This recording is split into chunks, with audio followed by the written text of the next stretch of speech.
Eklavya institute Mirzapur की तरफ से मैं सुधीर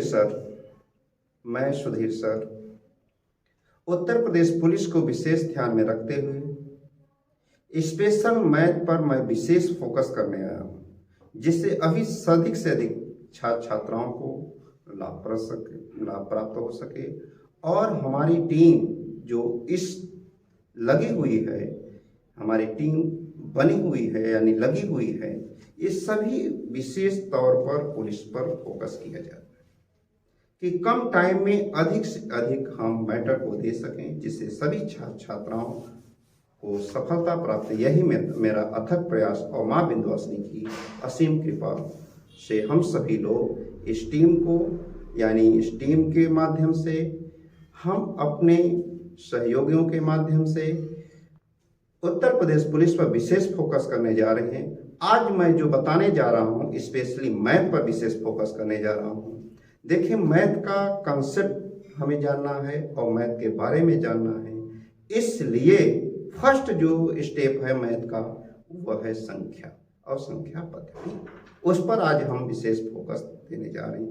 इसका बेसिक कॉन्सेप्ट क्या है, यानी मैथ का बेसिक कॉन्सेप्ट क्या है, इसको मैं आपको बताना। बिना बेसिक कॉन्सेप्ट के मैथ आप नहीं कर पाते हैं, जिससे बहुत से कोचिंगों में चलता है, बहुत से संस्थाओं में चलता है, लेकिन बिना बेसिक कॉन्सेप्ट के मैथ का नहीं प्राप्त कर सकते छात्र। मैं आज जो है विशेष तौर पर बेसिक कॉन्सेप्ट को ले रहा हूँ, जैसे संख्या। और ये जो मैं टॉपिक ले रहा हूँ विशेष तौर पर पुलिस के लिए स्पेशली 2 या 3 क्वेश्चन आने की संभावना है इस टॉपिक से। तो आज मैं संख्या पद्धति की बात कर रहा हूँ। जैसे कि हम लोगों ने संख्या पद्धति की बात कर रहे हैं, तो पहला आती है संख्या पद्धति। तो संख्या पद्धति में जो बात आती है वह पहला जो होता है मूल संख्या। तो देखिए, मूल संख्या की हम लोग बात करें तो मूल संख्या क्या होती है ये देखना है। मूल संख्या देखिए, मैथ का जो बेसिक कॉन्सेप्ट होता है वह मूल संख्या की बात करते हैं। यह संख्या पद्धति के ही अंतर्गत आता है मूल संख्या। अब मूल संख्या को हमें जानना है, तो मूल संख्या कितनी होती है ये आपको जानना है। तो देखिए, मूल संख्या आपकी टोटल 10 होती है, या 0 से स्टार्ट होता है। 1 2 3 4 5 6 7 8 9 और 10 9 की बात करते हैं। यानी टोटल जो मूल संख्या होती है आपकी 10 होती है। इन मूल संख्याओं से ही पूरे ब्रह्मांड की संख्या का निर्माण होता है। चाहे वो भाज्य की बात करें, चाहे अभाज्य की बात करें, चाहे सम की बात करें, चाहे विषम की बात करें, चाहे प्राकृतिक की बात करें, चाहे प्राकृतिक की बात करें, चाहे तो हम परिमेय की बात करें, चाहे अपरिमेय की बात करें, चाहे पूर्ण संख्याओं की बात करें, इन सभी संख्या यानी मूल संख्या से ही हमें प्राप्त होती है। तो पहली मूल संख्या जो होती है टोटल आपकी 10 होती है। मैथ में यही सबसे मेन बेसिक कॉन्सेप्ट होता है। और इससे पहले सर्वप्रथम जब मैं गणित पढ़ाता हूँ, मैं मैथ का पढ़ाता हूँ, तो सारे बच्चों स्टूडेंट छात्रों से कहता हूँ कि आपको सर्वप्रथम गिनती और पहाड़ा आना चाहिए। प्यारे छात्रों, सबसे पहला बेसिक कॉन्सेप्ट है आपको गिनती और पहाड़ा आना चाहिए। 1 से 100 तक पहाड़ा और 2 से लेकर के 20 तक का टेबल आना चाहिए। 1 से 100 तक की गिनती और 1 से 100 तक की गिनती आनी चाहिए और 2 से लेकर के 20 तक का पहाड़ा आना चाहिए। तो यह बेसिक यदि कॉन्सेप्ट क्लियर है पहाड़ा और गिनती, तो समझिए कि आपकी लाइफ को में मैथ विशेष बदलाव लाएगी। विशेष जब बदलाव लाएगी तो हम आगे मैथ के माध्यम से आगे हम अपना सब कुछ बता सकते हैं कि मैथ होती क्या चीज है। देखिए, मैथ की सबसे विशेषता होती है मूल संख्या। मूल संख्या टोटल 10 की बात कही गई। अब इन मूल संख्याओं में सर्वप्रथम जो पहली संख्या की बात कही गई है 0 की बात। तो जीरो क्या होता है, हमें इसके बारे में जान लेना है। जीरो के बारे में आप क्या जानते हैं और जीरो कहां से आया और किसकी देन है। तो जीरो जो आया है ये भारतीय गणितज्ञ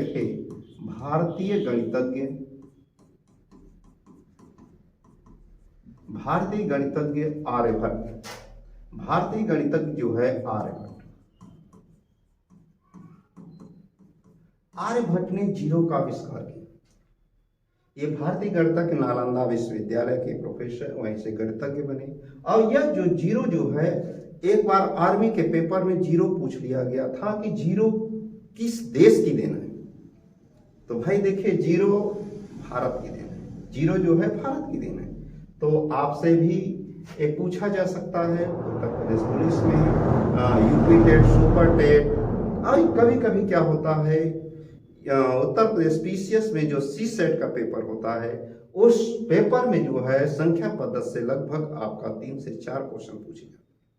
तो आज इन्हीं कंसेप्ट को मैं लेकर आपको बताने जा रहा हूं। तो देखिए जीरो, और जीरो के साथ साथ अब जीरो की मैं विशेषता बताने जा रहा हूं आपको। जीरो है क्या? जीरो की बात करते हैं, यह ना तो धनात्मक है, ना तो धनात्मक, ना तो धनात्मक,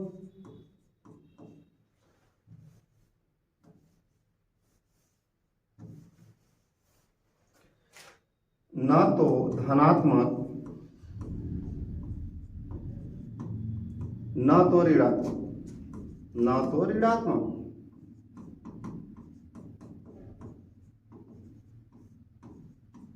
न तो धनात्मक है, ना तो ऋणात्मक है, न सम है, न विषम है। आखिर है क्या जीरो? जीरो एक पूर्ण संख्या है। क्या है? जीरो एक पूर्ण संख्या मानी जाती है। पूर्ण संख्या। पूर्ण संख्या को हम इंग्लिश में होल नंबर कहते हैं। Whole number. पूर्ण संख्या को इंग्लिश में हम होल नंबर के नाम से जानते हैं। अब देखिए जीरो, जीरो, अब हम गिनतियों की जब बात करते हैं, जब गिनतियों की बात किया जाता है, जब गिनती की बात करते हैं, जैसे कि गिनती में 1 से 100, 1 से 100 तक की संख्या की बात करते हैं, 1 से 100 की संख्या की बात करते हैं। अब बात मैंने जीरो का जब उठाया है, तो जीरो की जान लीजिए कंडीशन कि 1 से 100 में जीरो कितनी बार आएगा। 1 से 100 में जो जीरो की संख्या होगी, जीरो की संख्या, जीरो की जो संख्या होगी वह टोटल आएगा 11। 1 से 100 में जीरो की संख्या 11। जैसे इसमें 1 से गिनतियों में 1 से 10 लाइन होती है। 10 लाइन में जीरो कहाँ कहाँ आएगा? 10 में आएगा, 20 में आएगा, 30 में आएगा, 40, 50, 60, 70, 80, 90, 100, 100 में 2 जीरो।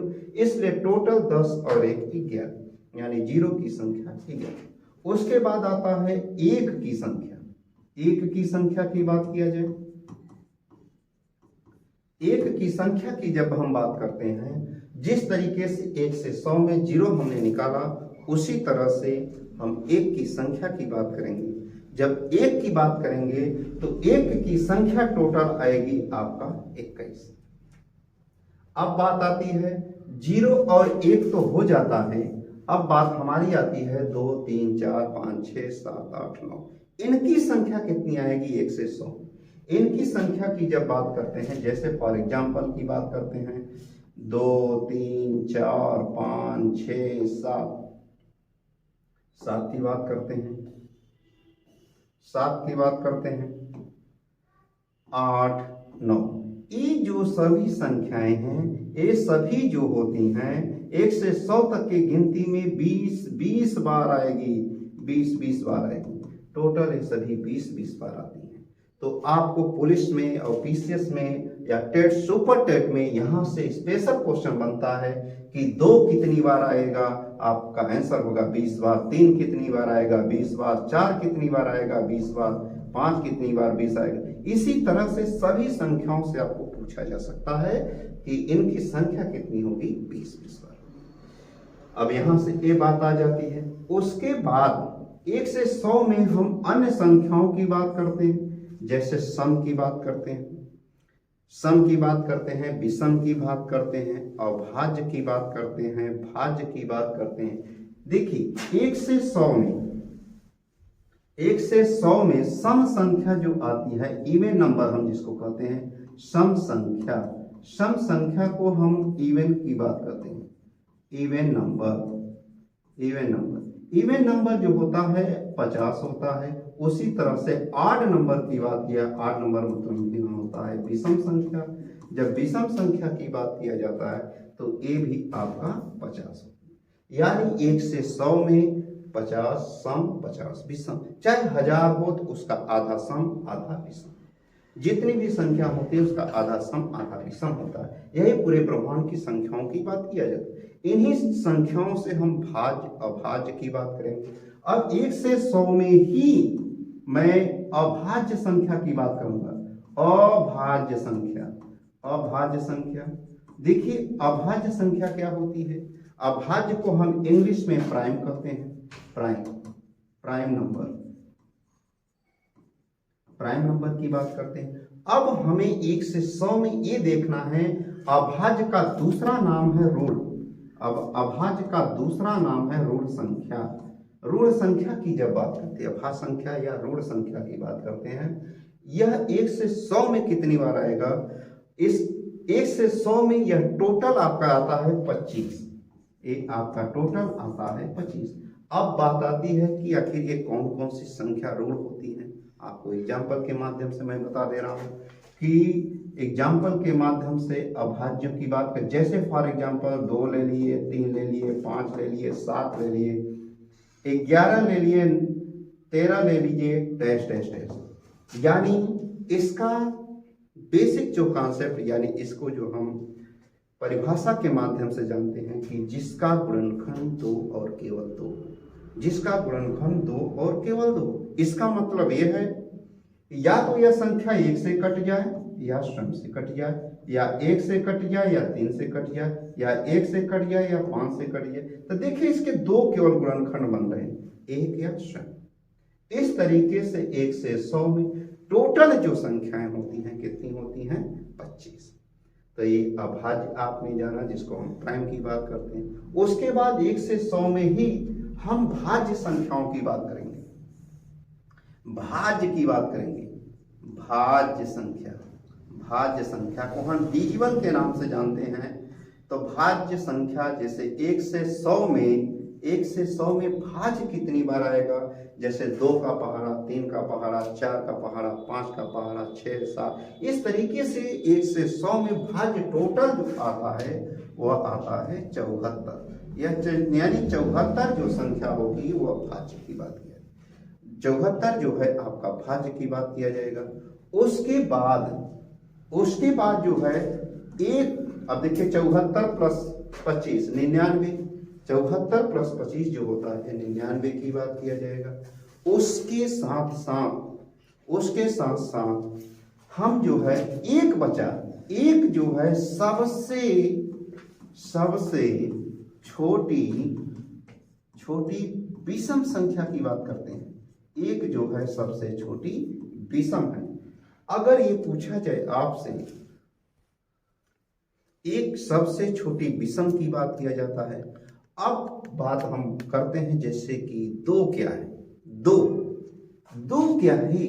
2 जो है सम के साथ साथ, यानी इवन नंबर के साथ साथ यह जो है प्राइम भी है, अभाज्य संख्या,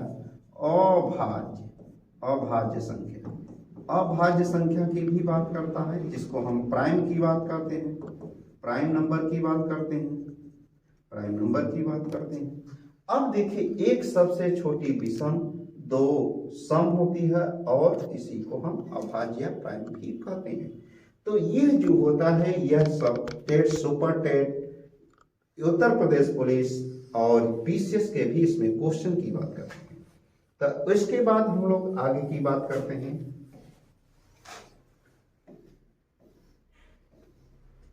जैसे इतना आपने जाना, सम विषम भाज्य, ये बेसिक कॉन्सेप्ट था। उसके बाद आपको मैं बता रहा हूं कि प्राकृतिक संख्याओं की बात करते हैं, नेचुरल नंबर की बात करते हैं। नेचुरल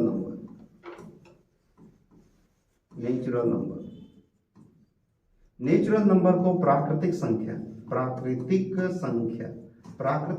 की बात करते हैं। प्राकृतिक संख्या क्या? प्राकृतिक संख्या की बात करते हैं। उसके बाद पूर्ण संख्या की बात करते हैं। पूर्ण संख्या, पूर्ण संख्या को हम होल नंबर कहते हैं, होल नंबर, होल नंबर। प्राकृतिक संख्या, पूर्ण संख्या, इसको जान लेना बहुत अनिवार्य है प्यारे दोस्तों। जब तक आप इन सभी संख्याओं को नहीं जानेंगे, इन सभी संख्याओं को जानना सबसे महत्वपूर्ण बात होती है। प्राकृतिक संख्या जो होती है सदैव एक से स्टार्ट की बात किया जाता है, 1 2 3 डैश डैश डैश अनंत तक की संख्या को प्राकृतिक संख्या कहा जाता है। अब इसी संख्या में यदि मैं यहां पर 1 से स्टार्ट किया हूं तो प्राकृतिक बन गई। अब आपको जानना है कि पूर्ण संख्या, तो पूर्ण संख्या को होल नंबर कहते हैं।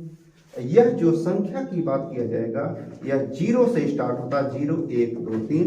यदि ऐसा है तो ये अनंत तक जाएगा, तो इसे हम कहते हैं पूर्ण संख्या की बात करते हैं। प्राकृतिक संख्या और पूर्ण संख्या में अंतर यही है कि यह 1 से स्टार्ट होती है या 0 से स्टार्ट होती है। अब इसी देखिए परिमेय संख्या, आज हम लोग परिमेय की बात करेंगे। परिमेय संख्या क्या होती है? परिमेय संख्या, परिमेय संख्या, परिमेय संख्या को इंग्लिश में रेशनल नंबर कहा जाता है। तो रेशनल नंबर या परिमेय संख्या आज मैं स्पेशली आपको बताने जा रहा हूं कि ये क्या है। ये जो होता है परिमेय संख्याओं की जो बात की गई है, यानी रेशनल नंबर की बात करते हैं, रेशनल नंबर। देखिए इसकी परिभाषा यानी इसकी डिफिनीशन आपको पता होना चाहिए। इसकी परिभाषा सर्वप्रथम होती क्या है? जो देखिए परिमेय संख्या, परिमेय संख्या को हम रेशनल की बात करते हैं। तो रेशनल नंबर की मैं परिभाषा की बात कर रहा था, तो परिभाषा क्या होती है इसकी?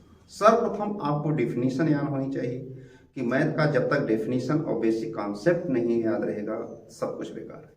तो इसलिए मैं आपको आज परिमेय संख्या की डेफिनेशन यानी परिभाषा बता रहा हूं। जो संख्या भिन्न के रूप में लिखा जाए, जो संख्या भिन्न के रूप में लिखा जाए, यानी p/q के रूप में लिखा जाए, यानी सो हम भिन्न कहते हैं।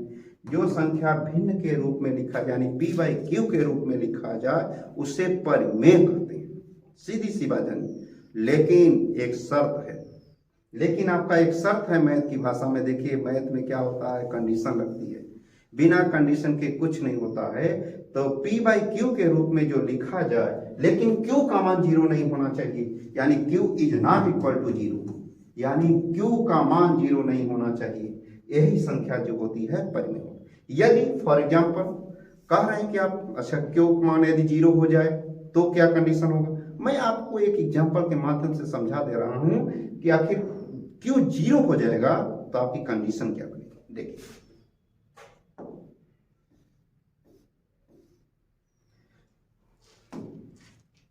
तो देखिए यदि q 0 की बात कर लिया, यदि हर हमारा 0 हो गया तो परिमेय नहीं बनेगा। क्यों नहीं बनेगा? इसलिए नहीं बनेगा कि क्योंकि 1/0 का मान जो होता है इनफाइनाइट होता है। तो 0 में हम किसी संख्या से भाग नहीं कर सकते हैं, यानी 0 से हम किसी भी संख्या में भाग नहीं दे सकते हैं। यह अनडिफाइंड हो जाएगा। आपका इसकी कोई गणित नहीं है, इसका मान आएगा इनफाइनाइट। लेकिन दूसरे शब्दों में यदि मैं 0 में 1 से भाग कर दूं, 0 में 1 से भाग कर दूं तो इसकी वैल्यू क्या आएगी? 0 1 0 0 1 0 0 की बात करेगा। यदि 1 0 0 हो गया तो इससे स्पष्ट हो गया कि जितनी भी पूर्ण संख्याएं हैं सभी परिमेय संख्या होती है। जितनी भी पूर्ण संख्याओं की बात करेगा उसे परिमेय की बात करेंगे। तो यह आपका परिमेय संख्या की बात हो गई। अब इसके बाद हम लोग आगे की बात करेंगे अपरिमेय। अपरिमेय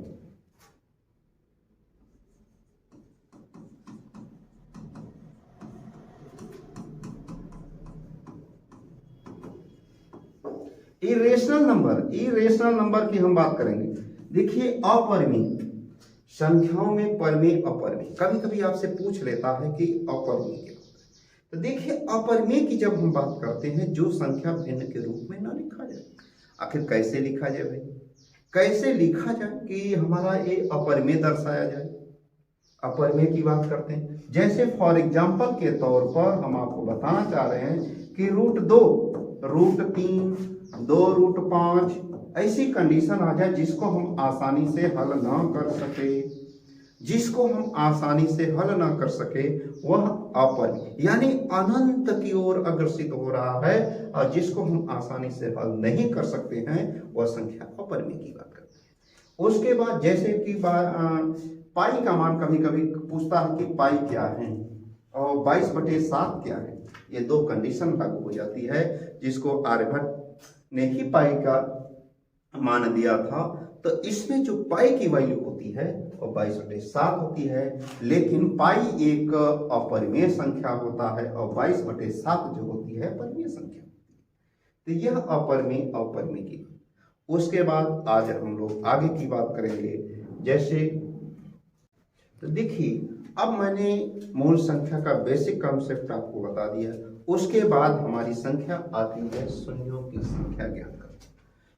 सबसे गणित में सबसे महत्वपूर्ण पॉइंट है शून्यों की संख्या ज्ञात करना। शून्य आप कैसे ज्ञात करेंगे इसके बारे में मैं विशेष तौर पर ये यूपी पीसीएस में इससे 2 क्वेश्चन आए हुए थे।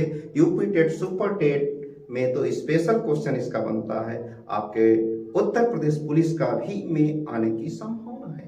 तो देखिए इसके बारे में विशेष आपको बताने जा रहा हूं। फॉर एग्जाम्पल लेते हैं शून्यों की संख्या कि अंत में कितने शून्य। जैसे एक संख्या सीरीज लेते हैं, for example 1 2 3 4 5 6 7 dash dash dash. मान लीजिए ये आपका संख्या है 100। दूसरा फॉर एग्जाम्पल के तौर पर हम लेते हैं 1 2 3 4 5 डैश डैश डैश डैश। मान लीजिए 1000 लिया जा रहा है।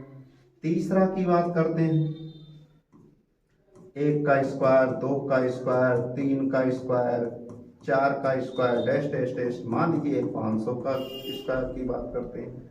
छठे की बात करते हैं 1 का क्यूब, 2 का क्यूब, 3 का cube dash dash dash dash. मान लीजिए कि 100 का क्यूब ले लेते हैं। कुछ भी हो सकता है, 100, 1000, 500, 2000, 4000 जो भी आप लेना चाहते हैं। अब बात आती है शून्य, इसके अंत में कितने शून्य बनेंगे। क्वेश्चन का मतलब यह है बेसिक कॉन्सेप्ट के अंत में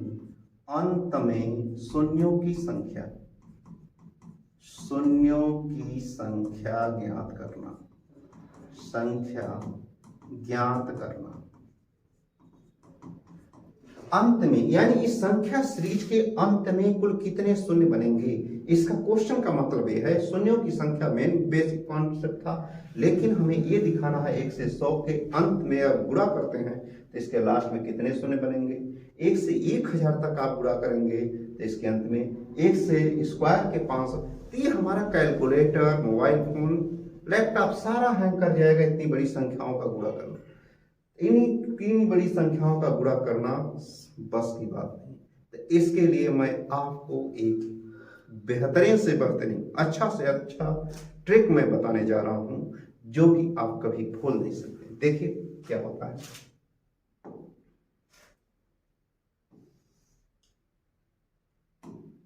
जैसे हमने कहा कि शून्य आएगा, सर्वप्रथम हमारा कंडीशन है कि शून्य का निर्माण कैसे होगा, कि शून्य आएगा कैसे। भाई शून्य आप बनाएंगे कैसे। जिस शून्य का निर्माण देखिए 1 और 2 का गुणा करने से तो बनेगा नहीं। 1 और 2 का यदि मैं गुणा कर दूं तो 2 आएगा, शून्य नहीं बनेगा। 2 और 3 का गुणा करेंगे तो शून्य नहीं बनेगा, लेकिन 2 और 5 का गुणा करेंगे तो शून्य जरूर निर्माण। यानी इससे स्पष्ट हो गया हमारा पहला जो रूल है, रूल की बात करते हैं, फर्स्ट रूल यही कहता है कि जिस संख्या सीरीज में 2 और 5 रहेगा वहां पर शून्य का निर्माण अवश्य होगा। यानी 2 और 5 का होना अनिवार्य है, तभी शून्य का निर्माण होगा। जिस संख्या सीरीज में 2 और 5 रहेगा तभी शून्य का निर्माण, पहला रूल। दूसरा रूल, इसका जो दूसरा रूल है इसका जो दूसरा नियम है कि इतनी बड़ी संख्याओं में 2 5 ढूंढना भी कठिन हो जाता है, तब हम क्या करेंगे, तब आपको सिर्फ एक पॉइंट लेना है इस लास्ट की संख्या में। जैसे 100 है, 1000 है, 500 है, 100 का क्यूब है, इसमें सिर्फ 5 से आप भाग दे दीजिए, 5 से भाग दीजिए, 5 से भाग दे दीजिए। और भाग तब तक करिएगा जब तक भागफल 5 से छोटा न हो जाए। यदि 5 से छोटा हो जाता तो उन सभी भागफलों को हम जोड़ लेते हैं, वही शून्य का निर्माण। फॉर एग्जाम्पल जैसे की बात किया जाए, हमारी पहली संख्या है 1 से लेकर के 100 तक संख्या। 1 से 100 की संख्या की बात करेंगे तो ये पहला क्वेश्चन है कि 1 से लेकर के संख्या सीरीज में देखिए 2 3 4 5 6 7 8 9 10 आएगा, 20 50 60 ऐसे बहुत ढेर सारे शून्यों की बात किया जाए। लेकिन सर्वप्रथम हमें बात करना है, हमने कहा कि 2 और 5 का होना अनिवार्य है, और दूसरा रूल में बताया कि सिर्फ 5 से आप भाग कर दीजिए। तो देखिए 2 5 तो मिल ही रहा है, इसलिए शून्य का निर्माण होगा। लेकिन 5 से यदि आप भाग कैसे करेंगे ये आपको जानना सर। भाग आप करिए 5 से 100 में, 100 में आप 5 से भाग कर दीजिए। जब 100 में आप 5 से भाग करेंगे तो देखिए कितना प्राप्त हो रहा है, आपको 20 प्राप्त हो रहा है, 20 प्राप्त हो रहा है, 20 प्राप्त हुआ। लेकिन ये 20 जो है 5 से बड़ा, तो आंसर हुआ नहीं। अब बात आई 20 में पुनः आप 5 से भाग करिए, 20 में पुनः 5 से भाग करिए तो 5 चौके 20, 5 चौके यानी 5 से यह छोटा हो गया भाग। तब आपका आंसर क्या बनेगा, 20 प्लस 4, इन सभी को जोड़ दीजिए, यानी आंसर बनेगा कितना, 24। यानी इसके अंत में शून्यों की संख्या कितना होगी, 24। यही आपका आंसर।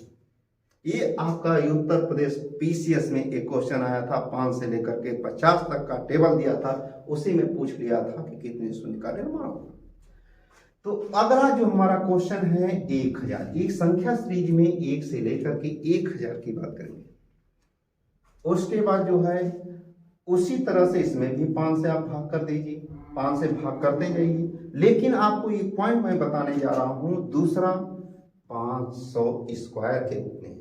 ये स्क्वायर के रूप में आप क्या करेंगे, मैं एक बता दे रहा हूं, बाकी आप कर लेंगे।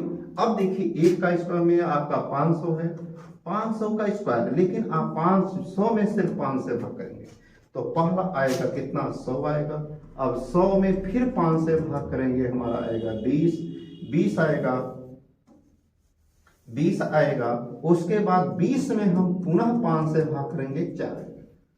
तो अब आप इन सभी, देखिए इससे छोटा है, इन सभी को जोड़ लीजिए तो 124, 124। लेकिन अभी एक आंसर नहीं है, आपके एग्जाम पेपर में 124 भी आंसर रहेगा, 124 का स्क्वायर भी रहेगा और भी आंसर रहेगा। लेकिन एक स्क्वायर के फॉर्म में है, तो स्क्वायर के फॉर्म में है तो 2 का गुणा करेंगे, और 3 के फॉर्म में रहेगा तो 3 का गुणा कर देंगे, 4 रहेगा तो 4 का गुणा कर, जो जैसा रहेगा उसको केवल ओनली पर गुणा कर देना, वही आंसर। 2 चौके 8, 2 4 2, यानी 248 इसके अंत में शून्य करेंगे। नेक्स्ट क्वेश्चन के हम लोग आगे की बात करते हैं। अब उसके बाद अभाज्य गुणनखंडों की संख्या, इस सबसे देखिए, इसके लिए अभाज्य गुणनखंडों की संख्या मैं 2 नियम बता रहा हूं, दोनों नियम से आप आसानी से सॉल्व कर लेंगे। अभाज्य गुणनखंड फर्स्ट जो स्टेप है आपका, जैसे 20 ले लिए, 25 ले लिए, 17 ले लिए।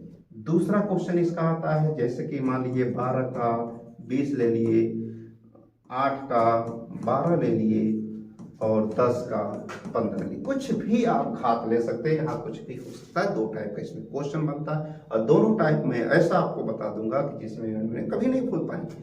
करना क्या है, अभाज्य। अभाज्य का मतलब होता है प्राइम, प्राइम की बात किया गया है। तो इसका सर्वप्रथम आप सभी लोग गुणनखंड कर दीजिए।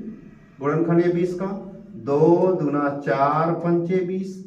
अब 25 का गुणनखंड कर दीजिए, 5 × 5, 17 का गुणा करेंगे, 17 एकम 17। ये आपने गुणनखंड कर लिया होगा। अब देखिए इसमें 2 कितनी बार आया है, 5 कितनी बार आया है, 17 कितनी बार आया है।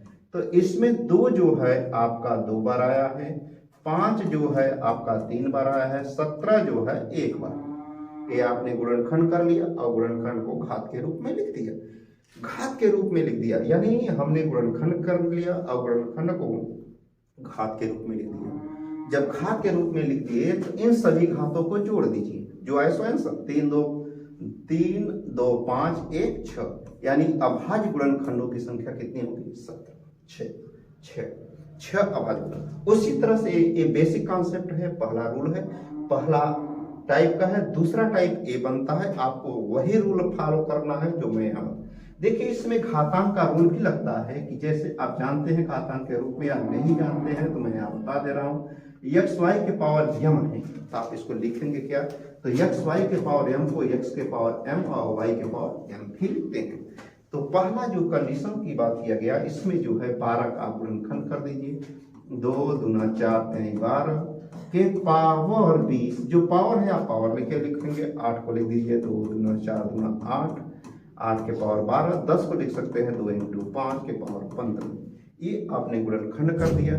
अब मैं जो घातांक का रूल बताया है इसका भी पालन कर सकते हैं, 2 के पावर 20, 2 के पावर 20, 3 के पावर 20, यहाँ पर 2 के पावर 12, 2 के पावर 12, 2 के पावर 12, यहाँ 2 के पावर 15, 5 के पावर।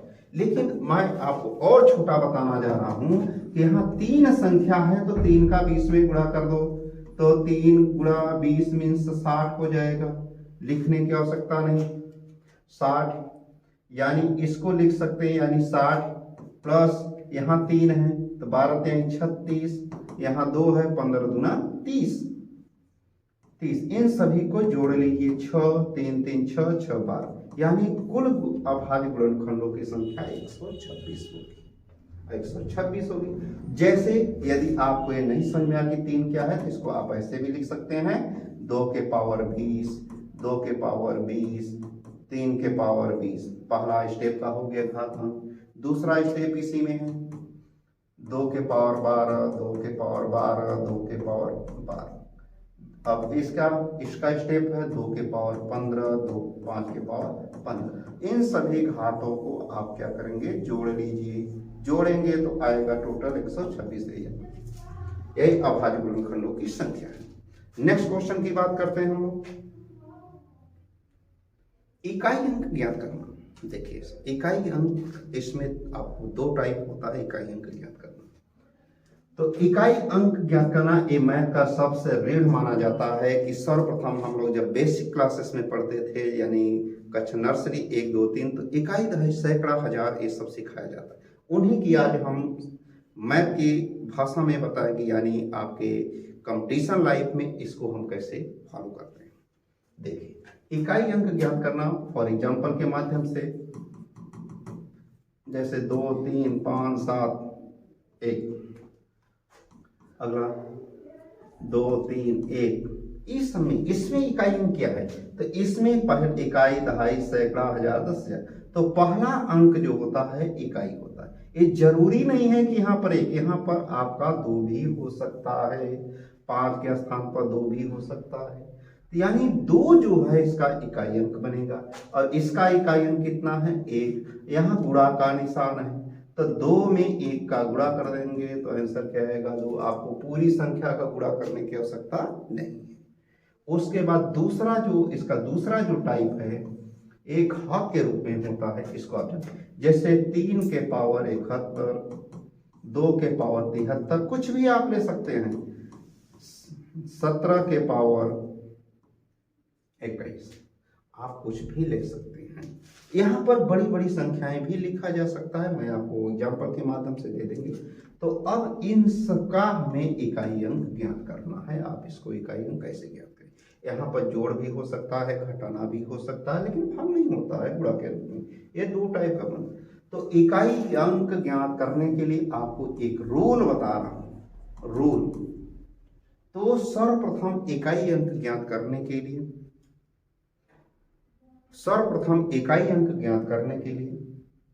हम लोग घात में 4 से भाग देंगे। किसमें, घात में सिर्फ 4 से। घात में होता है पावर में सिर्फ 4 का भाग करेंगे, सिर्फ 4 का भाग देते हैं। सिर्फ 4 का भाग देंगे। अब भाग देने पर जो शेष बचता है, यानी भाग देते हैं और भाग देने पर जो शेष बचता है उसी को घात के रूप में लिखकर, उसी को घात के रूप में, घात मीन्स पावर के रूप में लिखकर इकाई अंक ज्ञात कर लेते हैं। इकाई अंक ज्ञात कर लेते हैं। देखिए मैंने क्या कहा कि इकाई अंक ज्ञात करने के लिए घात में सिर्फ 4 का भाग देंगे और भाग देने पर जो शेष बचता है उसी को घात के रूप में लिखकर इकाई अंक ज्ञात कर लेते हैं। अब बात आती है भाई भाग कैसे करेंगे 4 का, किस में करेंगे? इसको आधार कहते हैं, इसको आधार कहते हैं। आधार को हम बेस के रूप में जानते हैं, इसको घात कहते हैं और घात को हम पावर के रूप में जानते हैं।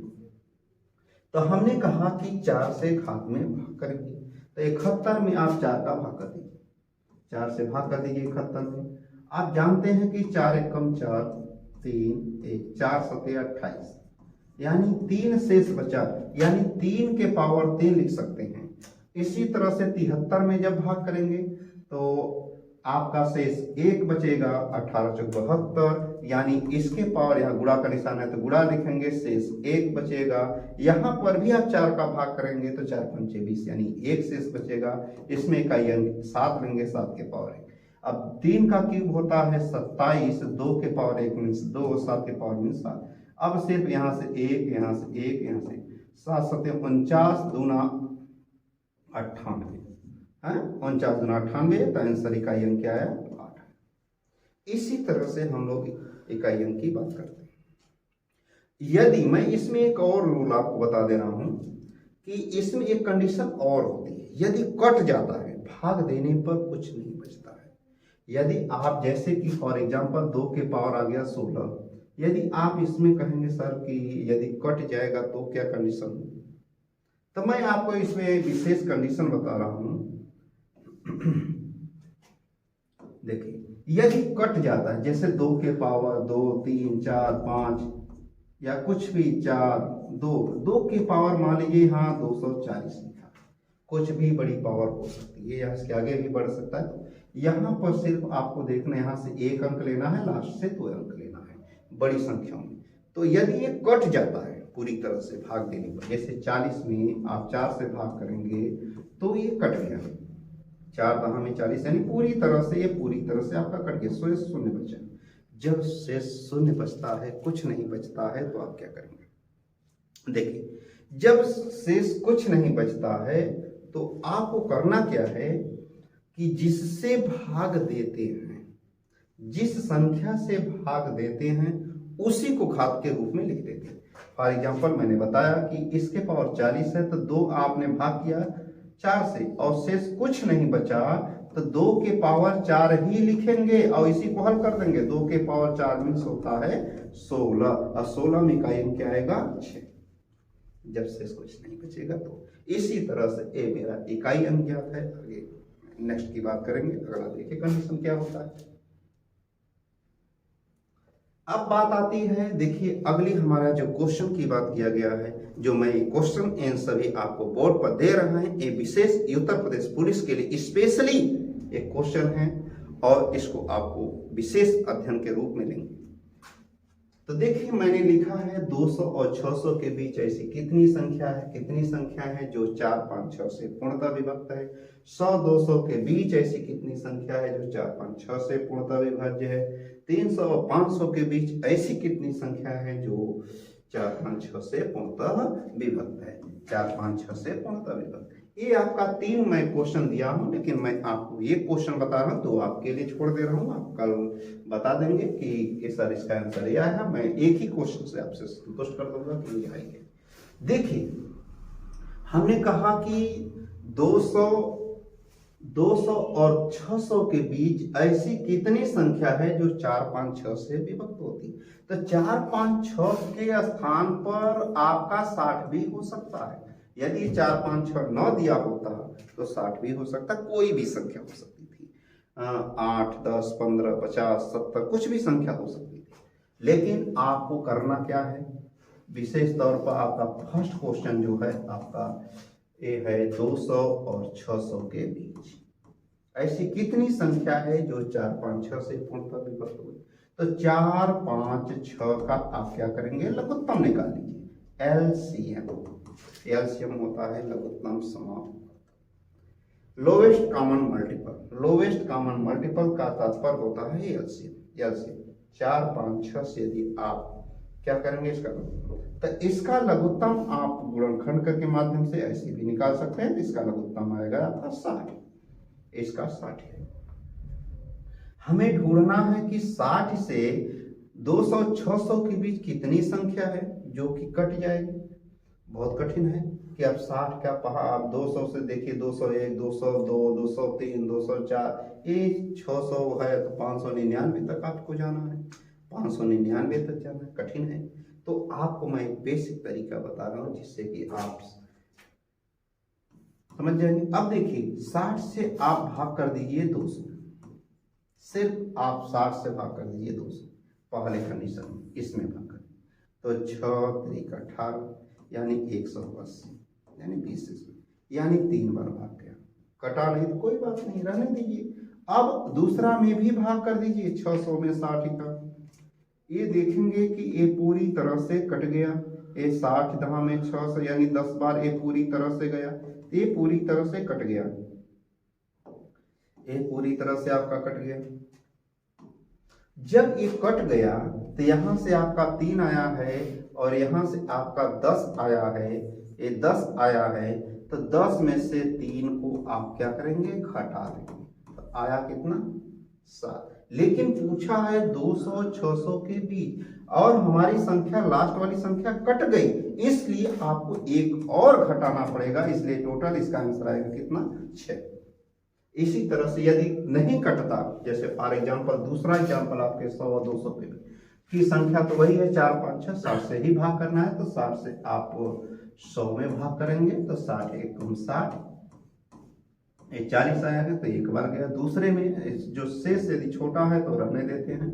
यदि 60 से आप 200 में भाग करते हैं तो कितनी बार जाएगा, 60 ही 2 120 60 यानी 6 3 18 यानी 180 यानी आपका 3 बार जाएगा, 3 बार गया। देखिए कटा नहीं, यहाँ पर आपका क्वेश्चन में कट गया, यहाँ नहीं कटा, तो आप क्या करेंगे 3 में से 1 घटा दीजिए, यही आपका आंसर, यही आपका आंसर।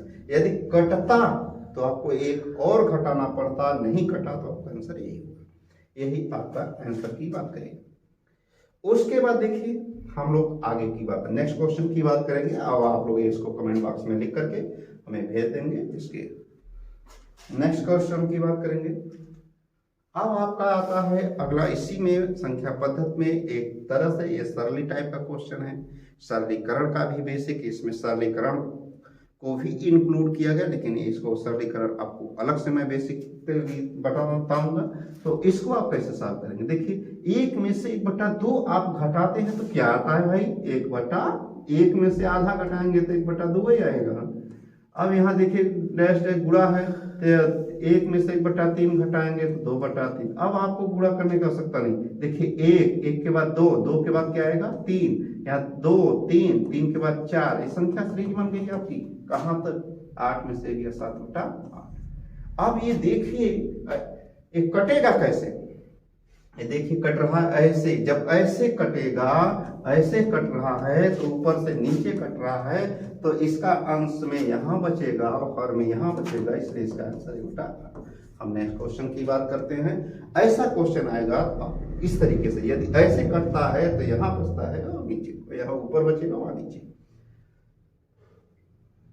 देखिए अगला जो क्वेश्चन की बात किया गया, सभी अंश में पहला जो क्वेश्चन की बात किया गया है, एक ही क्वेश्चन से आप दोनों क्वेश्चन सॉल्व कर सकते हैं। ऐसा एक क्वेश्चन कई बार आपके क्वेश्चन में एकदम सेम टू सेम यही क्वेश्चन आता है, चाहे उत्तर प्रदेश पुलिस की बात करें, अभी पिछली बार हाई कोर्ट में भी यही क्वेश्चन आया था, आपके पीसीएस वाले में भी आया था, टेट सुपर टेट का स्पेशली क्वेश्चन होता है सब। यानी हम हल कैसे, इस अंश में सभी एक दर्शाया गया है और नीचे 9, 6, 12, 20, 30, 42, 56 और 72 की बात की गई। तो अब हम इसको सॉल्व कैसे करेंगे?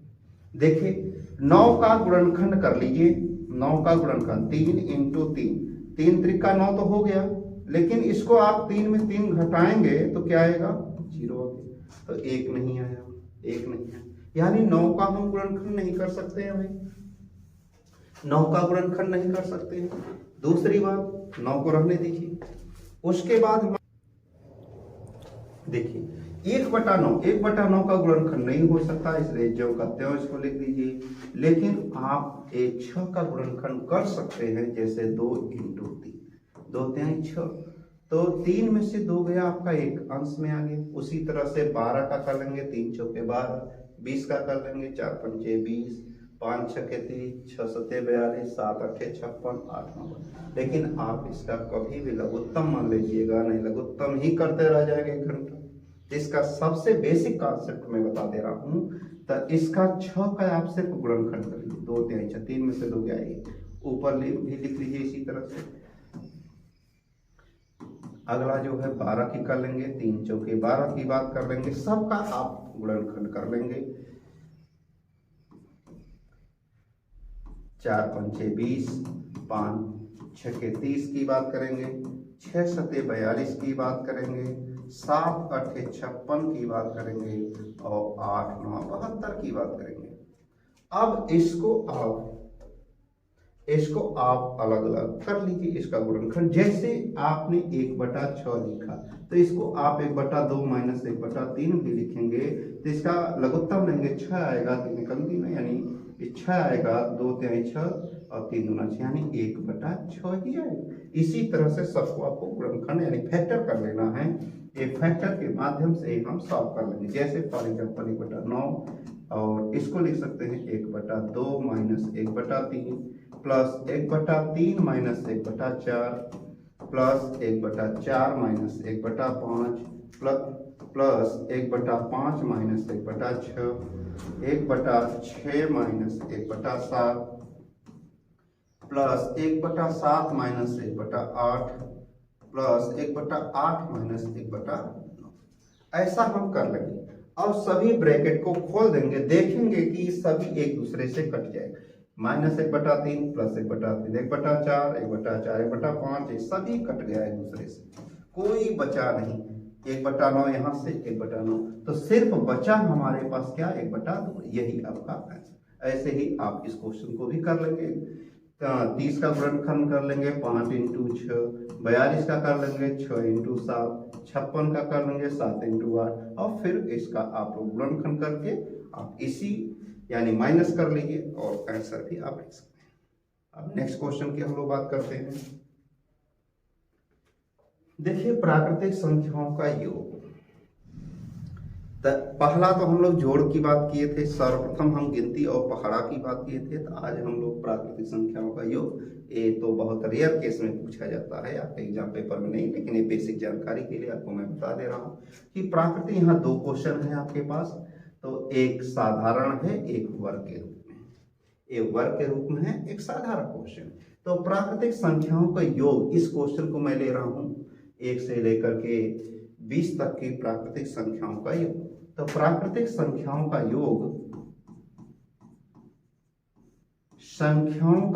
ज्ञात करने के लिए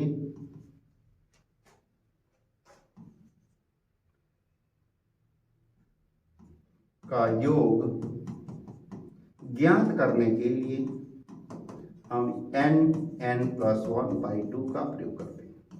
प्राकृतिक संख्याओं का योग की जब बात करते हैं, देखिए प्राकृतिक संख्याओं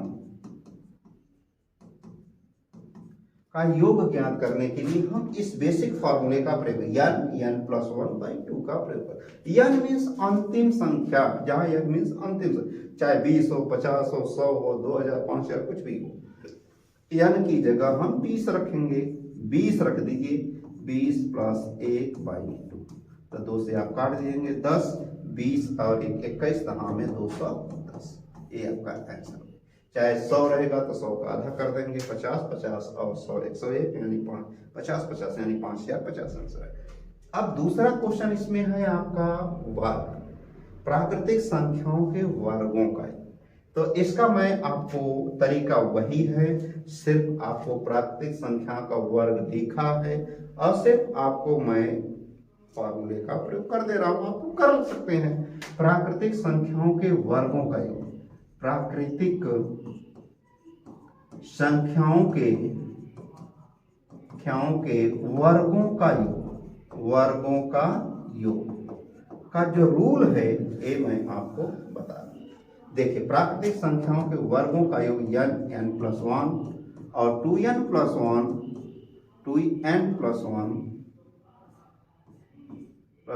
बाई 6 होता है। इसका प्रयोग आप कर सकते हैं। जहां n मीन्स होता है 50 आप रख करके इसको हल कर सकते हैं। ठीक है, नेक्स्ट ऐसे ही वर्गों का योग साधारण, यही इसमें बेसिक है।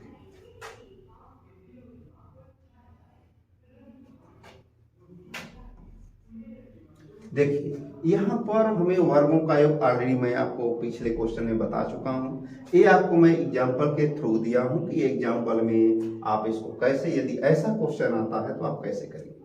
इसका मान मैंने दे रखा है, यहाँ पर मैंने दे रखा है 385 आपका वैल्यू दिया रखा है। इसकी वैल्यू मैंने पूछा है कि इसका मान क्या है। ये क्वेश्चन आपको कई बार रिपीट कर चुका है, चाहे यूपी पुलिस की बात करें, एसएससी की बात करें, चाहे रेलवे की बात करें, चाहे ये सब जिसमें आप चाहते हैं इसमें आया है क्वेश्चन, कई बार क्वेश्चन रिपीट किया है। तो इसकी वैल्यू आपको पता है कि इतने का वर्ग 385 होता है। इसमें हमें लाना है, यानी इसमें से देखिए 2 का वर्ग, 4 का वर्ग, 6 ऐसे 20।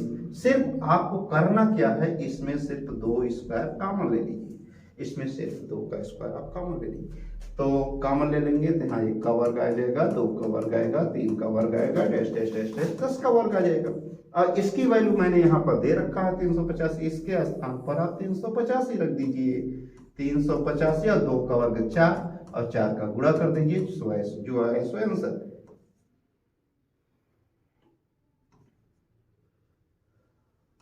यानी 1540 गुणा करने पर 1540 है वर्ग। आपने पिछला फार्मूले के माध्यम से आपको बता दें। नेक्स्ट सबसे महत्वपूर्ण पॉइंट है आपका एक क्वेश्चन, आपके एसएससी में भी आया और हाई कोर्ट में भी आया था एक क्वेश्चन। इस क्वेश्चन सबसे इंपॉर्टेंट क्वेश्चन है कि 250 में कितने विभाजक हैं, यानी इसमें कितने विभाजक हैं। आप करना क्या है, सोचेंगे आपको सर्वप्रथम कि चलिए हम तो लिख देते हैं, भाई इसका विभाजक पूछा है तो गुणनखंड लिख देते हैं। तो आप सही सोच रहे हैं, आप सोचेंगे भी सही कि क्योंकि विभाजक है तो आप तुरंत गुणनखंड करेंगे। चलिए हम भी गुणनखंड कर लेते हैं कि 2 से पहला काटेंगे तो आएगा 125 है, 5 से काटेंगे 25, फिर 5 से काटेंगे 5 आएगा, फिर 5 से काटेंगे, इसका गुणनखंड हो गया।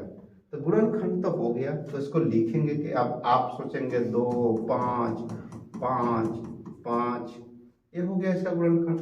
और इसका गुणा करेंगे तो पुनः 250 आ जाएगा। तो भाई आप इसको कितने विभाजक है, विभाजक मतलब इसको कितने तरीके से भाग दे सकते हैं इसमें। सर अब भाग की बात कंडीशन आ गई, तो अब आपका गिन लेंगे 1 2 3 4, वहां ऑप्शन में रहेगा कि 4 भी रहेगा, 5 भी रहेगा और ने भी रहेगा। अब देखते हैं, तो ये देखिए इसमें मैं बता रहा हूं आपको कंडीशन कि सॉल्व कैसे करेंगे, इसको सॉल्व कर लेंगे। तो सॉल्व करने का इसका सबसे महत्वपूर्ण जो तरीका है कि 2 कितनी बार है, 2 1 बार है तो इसकी घात को 1, 5 कितनी बार है, 3 बार है तो 5 की घात 3। तो आप सोचेंगे कि ये आंसर बन जाएगा, तो ये भी आंसर आ सकता है, ये भी आंसर आ सकता है, इसका 4 भी आंसर हो सकता है और भी आंसर हो सकते हैं। देखिए लेकिन इसके लिए आपको एक रूल पालन करना पड़ेगा, रूल को अपनाना, रूल फॉलो करना पड़ेगा। ये जब तक ये नियम नहीं जानेंगे आप इसको नहीं कर पाएंगे। देखिए इसकी पहला रूल P1 + 1 होता है, P2 + 1 होता है, P3 + 1 होता है, P4 + 1 होता है, P4 + 1 डैश डैश ऐसे बढ़ता है। जितनी घात बढ़ेगी उतना हम इसको बढ़ाएंगे। यही सबसे इसका बेस्ट तरीका है और वही तरीका है। तो P1 मीन्स होता है इसकी पहली पावर, P2 मतलब होता है दूसरी पावर, P3 मतलब तीसरे, ऐसे आगे की पावर को बढ़ाते जाइए। देखिए इसकी पहली पावर 1 है तो P1 1 प्लस 1, दूसरी पावर 3 है तो 3 प्लस 1 यानी 2, यहाँ से 2 आया और यहाँ से 4, तो इसके 2 चौके 8, यानी इसके कुल कितने विभाजक होंगे? 8। आप ऐसे क्वेश्चन को आप ऐसे सॉल्व करेंगे। नेक्स्ट क्वेश्चन, सेम क्वेश्चन कि कुल गुणनफलों की संख्या, गुणनफलों में वहां पर जो है गुणनफल की बात है, यानी भाग कितने अंकों से इसमें भाग दिया, गुणनफलों की संख्या की बात किया गया। सेम वही क्वेश्चन था, तो 60 का भी आप गुणनखंड कर लेंगे, 60 का गुणनखंड कर लेंगे, जैसे 30 15, उसके बाद 3 5 5 1। यहाँ पर देखिए 2 को आपने 2 बार लिखा है, 3 को 1 बार लिखा है, 5 को 1 बार, तो तरीका वही अपनाना है आपको। P1 प्लस 1 P2 प्लस 3 जो आपने लिखा था, P1 plus 1 P2 plus 1 P3 plus 1 P3 plus 1, next ऐसे बनाएंगे। तो 2 प्लस 1 1 प्लस 1 1 प्लस 1, तो इसको सॉल्व कर लेंगे। 3 2 2 2 दूना 4 3 12, यानी इसके कुल कितने विभाजक हो सकते हैं? नेक्स्ट क्वेश्चन की बात करें, सेम क्वेश्चन वही है कि कुल कितनी संख्याओं से भाग दिया जाता है। कमेंट बॉक्स में आप इसको लिख करके, सेम तरीका है, फॉलो वही क्वेश्चन। देखिए प्यारे दोस्तों, आज जो है हम लोग की वीडियो आपको पसंद आया होगा। हमारा मैथ जो है कि संख्या पद्धत और संख्या पद्धत के बारे में मैंने डिटेल आपको सब्सक्रिप्शन किया है एक क्लब इंस्टीट्यूट के माध्यम से, जो कि हम लोगों के अथक प्रयास, हमारी जो टीम लगी है इस उत्तर प्रदेश पुलिस में विशेष योगदान देने का, विशेष योगदान दे रही है। इसको हम इसको जो है हम लोग आगे बढ़ाएंगे। हम अगले नेक्स्ट सवालों की बात करेंगे। जय हिंद, जय भारत।